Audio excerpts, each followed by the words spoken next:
I'm going to be largely looking at this question, the body burden. Has anyone heard about that term, body burden? Can anyone fathom to give me a little bit of a definition about what that might be?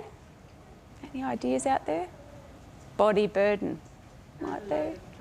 Yeah, it's largely the overload of toxins, so the toxicity, the level of toxicity of the body. And we talk about that a lot in my field, particularly looking at what's toxic and what's not, and asking that question of whether our body can actually eliminate toxins or not. So I'm going to actually be addressing some of those key kind of issues. The first part of this talk really looks at the big picture. It looks at some of the research that we've done. It also looks at the gaps of research. It doesn't mean that stuff isn't happening in the world, but it means that there's a lot of gaps of knowledge that we just don't know about. I then start to look at the impact on the body, and then we start looking at solutions, what you can do. So it's not all kind of doom and gloom at all, but it is about taking responsibility for our health and welfare. What's this?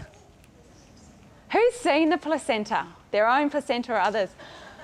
Such a rarity. I slice and dice placentas, we draw out blood cord and we have a look at what's in the placenta, and subsequently, in terms of the blood cord, what's in Bubba. So that's a lot of what I actually do. Like, I feel like it's my job in the world to promote the placenta because it's a very neglected part of the body. So this is a critical question of the research I do. What chemicals do you suspect are in newborn babies? I'm going to go through the last 10 newborn babies we actually did. In Australia, these were done in the United States. In Australia, we have not done any studies like this at all, primarily because there's two reasons. Cost. Each of these newborn babies, each of their blood cord was about $1 million. So this study alone was $10 million. In Australia, the other issue is that they want to see cause and effect. And we know with chemicals, there's very rarely a cause and effect. You know, the effect might turn up a week later, 2 weeks later, 2 years later, 20 years later. So it's really hard to show that cause and effect. And they're probably the real difficulties we're actually seeing in Australia in terms of research funding. I'm going to look at 10 newborn babies. We found an average of 287 chemicals found in these newborn babies. And I would say that that's pretty much the tip of the iceberg, because some of these chemicals have multiple chemical components, so molecular structure is multiple. And then there's a whole lot of low dose chemicals that we didn't test for, we didn't have the means to test for. But an average of around 200. And these are families that are in the United States doing all the usual things. Most of their products came from supermarkets in terms of food, department store clothing, just the Walmarts, etc., Kmart's the equivalent. So doing all the normal things that an average family does. So, you know, and we haven't done enough in terms of slicing and dicing race, class, geography, but we certainly know every single study that's been done around the world shows a whole host of chemicals which are not dissimilar to this. And I'm going to go through what those chemicals are. You picked them up already. 28 waste byproducts, PCBs, mercury is a really significant one. Anything that's coming from a smokestack, anyone around a crematorium, for example, higher amounts of mercury because of the teeth. For example, fish eaters, higher amounts of mercury, for example. Lead, formaldehyde, dioxins. And dioxins and furans are actually a byproduct. They're not intentional, and yet we've got them in our bodies, for example. Some of these, and I'm going to go, if you don't pick it up now, some of these I'll go through in a little bit more detail. But they're ubiquitous in the environment sometimes. So something like PCBs, which were introduced here. We never made PCBs. They're in like electrical fluids of cars, computers, etc., etc. And they were introduced and made in the United States, and they were introduced here. We've got very low, when we banned them, we've got very low levels these days, and they are going down. But we banned them in 1970, and they're still existing here today. So that's just some of the pollution, general pollution, smokestack sort of compounds that we're seeing in the environment. 47 consumer products. Cleaning, personal care, cosmetics, the new car smell, the convenient products that we have around the house, the non-stick, you know, fry pan, etc. They're all in our newborn babies, unfortunately, some more than others, depending on how conscious we are in terms of parenting and what we put on our skin. It's a bit funky when that comes up. So that says Teflon, you know, Teflon Scotchgard. So that new smell in the car, if you've Scotchgarded it, you know, very convenient, particularly if you're a parent, because you just don't get all the smudges, etc., etc. That, you know, it's really easy to wipe off. But Teflon, frying pans, anything that's non-stick, hair straighteners, etc., absolutely. If you look on DuPont's website and go to the fine print, they're very clear that it's linked to cancer at certain levels. And yet, if you put that fry pan on a high heat, we can't control that heat. We know study after study after study around if you have a canary or a small bird around high Teflon over and over again, it will die. It has respiratory problems, for example. Very convenient. So many of these are very convenient, and yet they're causing a whole host of problems with our health. Bisphenol A, have you heard of that? The debate around bisphenol A? Yeah, it was deemed safe here by the ACCC. You know, despite the fact that it's been banned or being banned in the United States, certain states in Canada are banning it. Most of the EU won't produce new plastic with bisphenol A. Bisphenol A it helps. It's in plastics mainly. It's also in tin can linings, for example. Like any tin you open up, chickpeas, lentils, whatever, it's guaranteed that it's actually in your food and in that can. It's in baby bottles. It's in, you know, that taste that, you know, when you've left your bottle of water in the car, that polycarbonate bottle, and you come back and you have a taste of it and you kind of go, oh, that tastes a bit funky. Yeah, that's BPA or phthalate, you know. And the other problem with BPA, it's at really low doses. So it's an endocrine disruptor, it's a hormone disruptor.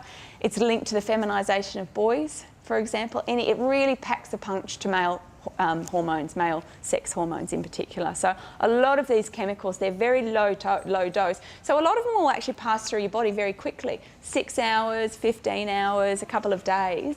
And yet, just even at that low dose, it can have a huge impacts in terms of hormone development, for example. The other one linked to that in terms of that new car smell is phthalates. PHTHALATES. Phthalates, similar, pack a punch to male sex organs. They're in everything. Perfumes, they're a binder. They're the things that they fix perfumes. So you know that smell where, I remember my grandma used this lavender, you know, perfume, and it just lingered. It never went off anything. Well, it wasn't actually the lavender, it was actually the fixer, which is the phthalate. So it's a very strong phthalate. It's in everything. You know those sprayers that are all around our bathrooms, etc. You know, it's nail polish. You know, nail polish, it's all gooey and then you put it on and it goes hard. It makes things hard. That's the phthalate in it. And yet we know it's very, very much linked to hormone and endocrine disruption in our bodies. And study after study after study is actually showing that. So that's a really significant one. And it's really hard to read on the back of a bottle. It won't say phthalate.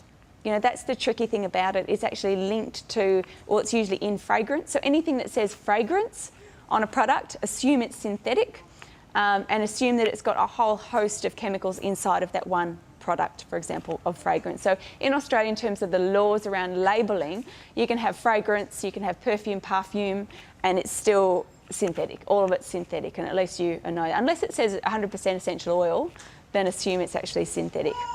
And that includes all the sprays, all those dangly things we put in cars, etc.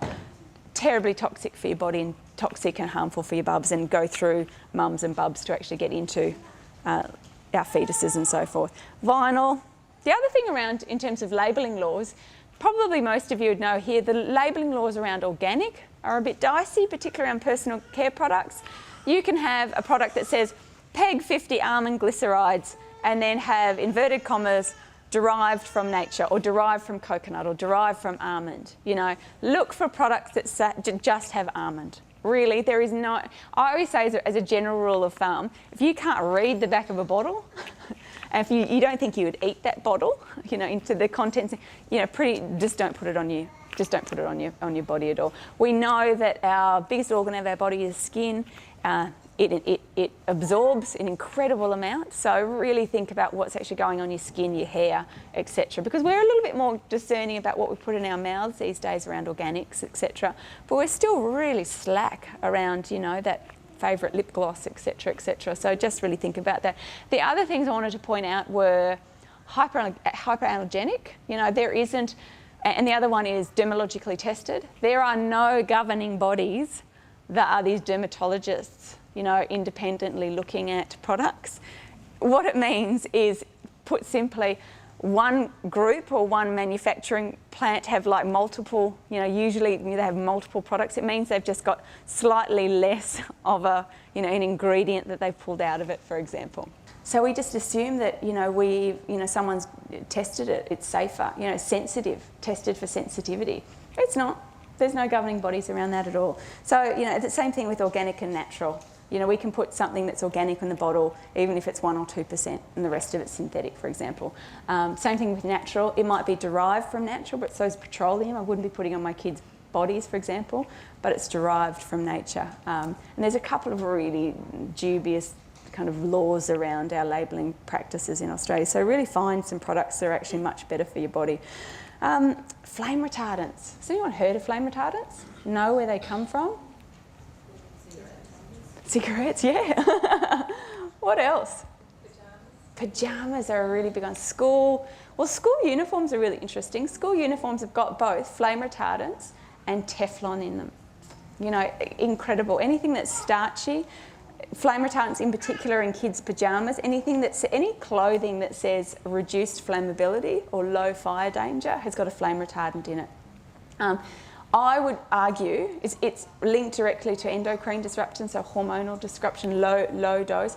I would probably say that this is going to be one of the really significant chemicals that our kids are talking about years down the track. We don't know enough about it, and yet we do know that there's enough studies linking it to hormone disruption, for example, and that's a really significant one, the old flame retardants. Probably the most critical one for me in looking at this study was that 212 industrial chemicals and pesticides banned 30 years ago were in our newborn babies. How did they get in there?